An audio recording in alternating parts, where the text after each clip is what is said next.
So you mentioned earlier about how it's really helpful to sort of frame the student like on your campus or on the school's campus. How do we do that when Common App, right, like sends the same letter to all the schools? I guess, do you mean more um, like I could see a student at a school like this place? Or I don't know if you can elaborate on that, since Common App sends the same exact letter to all schools. Sure.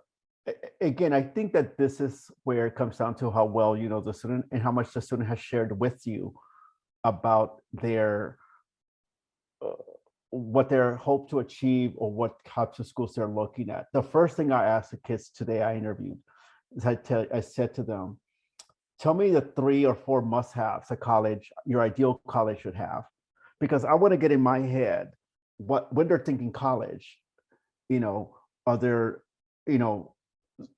big cities are out or small schools are out or whatever it might be, right?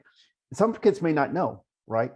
Many don't know, but I do think, again, I have a lot of biases here because I was one of these kids, and I'm very intentional. And I said to them at one point, again, I went to UPenn undergrad from a low underserving public high school. And I needed to know how to hustle. I knew that. I needed to know how to hustle.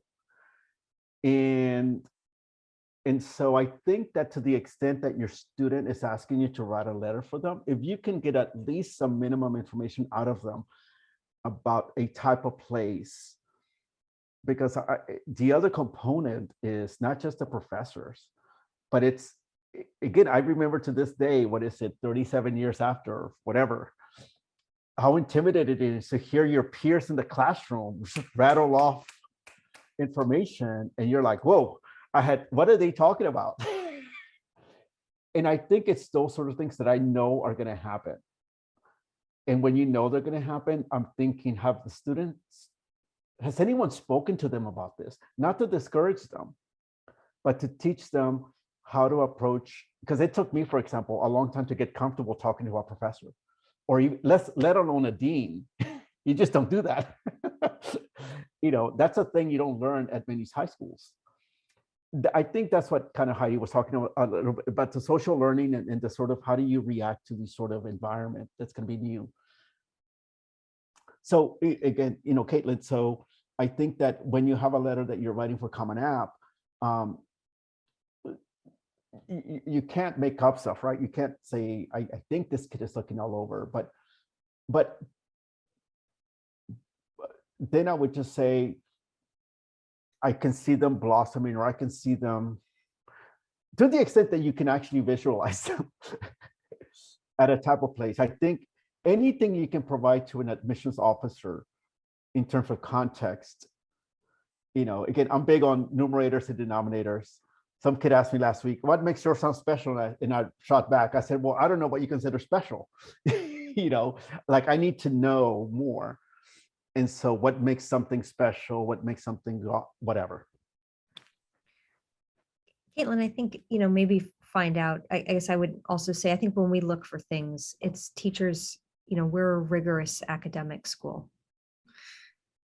And so it doesn't have to be Georgetown, right? But if they're applying to like schools that are known for kind of being academically rigorous, then it's good.